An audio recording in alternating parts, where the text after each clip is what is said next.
kita masuk pada pembahasan teman-teman. Nah, singkat saja saya tidak akan menjelaskan lagi banyak hal, tetapi kita akan langsung pada bagian membaca dan menulis puisi.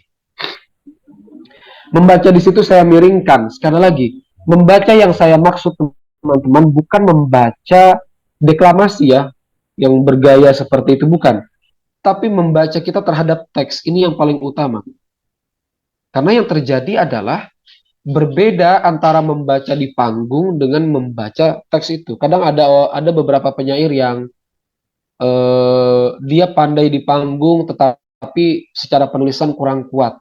Sebaliknya, ada yang secara penulisan dia kuat, tetapi kalau disuruh baca di panggung dia lemah. Ada seperti itu. Kecuali Rendra, kalau Rendra hampir sempurna, dia penulisannya kuat, panggungnya kuat. Tapi saya harus akui, nanti kita akan bincang banyak. Misalnya Sapardi. Sapardi secara penulisan kuat sekali. Nyaris kita tidak terbantahkan ya. Tapi kita juga mesti mengakui, dan saya pribadi melihat Sapardi ketika membaca puisi ya, maaf ya, tidak kuat, kira-kira begitu. Jadi ini proses membaca teman-teman dan bagaimana nanti menulis puisi. Singkat saja, pertama jelas pertimbangannya diksi. Saya tidak menjelaskan apa itu diksi, tetapi yang paling terpenting dalam prosesnya, dalam proses membaca teman-teman nanti, dan tentu eksekusinya dalam menulis adalah memilih diksi yang tepat, kemudian berani menginterupsinya. Kayaknya nggak pas deh ini. Terus, jadi ada proses teman-teman berpusing-pusing itu ya, memilih kayaknya ini pas deh, kayaknya ini enggak, kayaknya ini bagus, ini enggak. Untuk tataran pertama, kalian boleh menggunakan kamus seintensif mungkin. Sekarang ada kamus daring misalnya, atau menggunakan thesaurus. Pada akhirnya prosesnya mesti demikian. Kemudian mengoreksi, tidak kalah penting, bagian mana yang lagi-lagi diulang, jadi diinkubasi. Puisi yang sudah teman-teman tulis kemarin, 3 puisi itu, mesti banyak koreksi.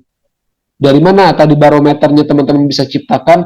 Sering-seringlah membaca karya para penyair Indonesia.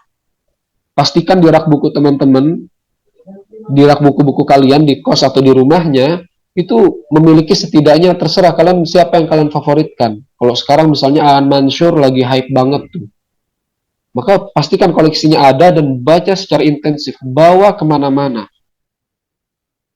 Ya, syukur-syukur bisa berinteraksi, dicoret-coret, diberi tanda ya, di garis bawahi, kemudian diberikan catatan di sana. Jadi harus sering begitu teman-teman. Ini untuk menciptakan ya tadi cara membaca sebagai seorang penyair. Kemudian memikirkan, terus berulang kali dipikirkan mana kata yang baik dan tidak dan seterusnya. Kemudian bagian kedua adalah majas. Teman-teman tentu sudah memahami, saya tidak menjelaskan ulang. Maka yang paling terpenting bagaimana menyusun metafora yang kuat. Sekali lagi, barometernya adalah cara praktisnya. Sekali lagi saya sampaikan, teman-teman mesti sering berinteraksi. Bagaimana misalnya seorang Gunawan Muhammad menciptakan metafor yang menurut saya sampai sekarang tidak terkalahkan. Ketika dia dalam arti tidak terkalahkan ini tentu memorable ya. Ketika dia katakan bahwa di kota itu hujan telah menjadi logam. Hujan telah menjadi logam. Hujan telah menjadi logam. Terus terngiang-ngiang itu ketika membaca puisi GM itu. Metafornya sangat kuat sekali, apa yang ingin disampaikan, apa yang ingin dikatakan. Kita pasti akan mengulik, ya, menduga-duga kira-kira apa. Mau pakai apa tuh menduganya? Pakai pendekatan semiotikanya Michel Rivater misalnya. Pembacaan heuristik dan hermeneutik. Nah, ini kan pembacaan-pembacaan kita sebagai seorang pengkaji, tapi saya pikir tidak perlu sampai ke sana, tidak perlu mendakik-dakik, oh aku harus membacanya pakai Peirce, pakai Roland Barthes, tidak perlu. Cukup impresimu saja. Oh ini baik, oh ini indah, saya suka nih. Sesederhana itu teman-teman. Jadi saya saya selalu sering katakan bahwa saya sering mengumpamakan begini, bahwa di dalam kepala kita itu ada 2 laci. Saya sering mengungkapkan itu. Yang pertama, laci kita sebagai seorang apresiator, kritikus. Lalu laci yang kedua adalah kita sebagai, sebentar, Laci yang pertama kita sebagai kritikus, lalu laci yang kedua kita sebagai seorang penulis. Dan ini sangat-sangat berbeda dunianya. Jadi kalau kita sebagai kritikus ya dalam dunia sehari-hari ya kita berbicara secara akademik. Tetapi dalam hal lain, nah ada nanti saya sebut dalam salah satu slide itu switch to mode penyair. Jadi bagaimana switch memindah. Karena realistis saja, saya tidak mungkin bisa menjelaskan hal semacam ini kalau saya masih dalam dunia penyair saya. Tetapi saya mesti keluar karena saya harus menjelaskan yang logis kepada teman-teman semua. Begitu juga ketika saya mengajar misalnya, saya tidak mungkin mengajar teman-teman baik siswa maupun mahasiswa di sini, kemudian saya mengajar dengan dunia penyair saya. Itu mereka akan bingung kira-kira begitu. Nah, maka itu merupakan salah satu yang penting bagi saya untuk switch mode itu loh. Kemudian personifikasi yang kuat. Simile ini yang paling dasar. Simile ini adalah cara teman-teman untuk memulai ya.